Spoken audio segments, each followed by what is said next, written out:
दर्शकबिनहरू धेरै वर्षपछि स्वदेश फर्किएर हामी अब केटाकेटी त परदेशमै छाडेर आएका छौँ अनि यो स्वदेश फर्कने अभियानमा वातावरण बनाइरहेका छौँ। गाउँ खाली छ, गाउँका वनपाखाहरू निराश भएका छन्, वन जङ्गलहरू साह्रै विचित्र भइसकेको छ। त्यही भएर हामी अब यो स्वदेश फर्कने अभियानको तयारीमा छौँ। तपाईँ देख्न सक्नुहुन्छ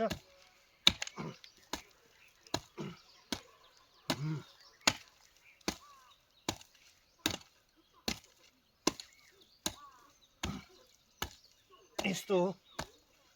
अब यो खनकुट गरेर यसलाई तरिका बनाएर कस्तो होला तपाईँहरूलाई हेर्नुहोस्। फर्दै कृषक फर्काउनु पर्यो अब।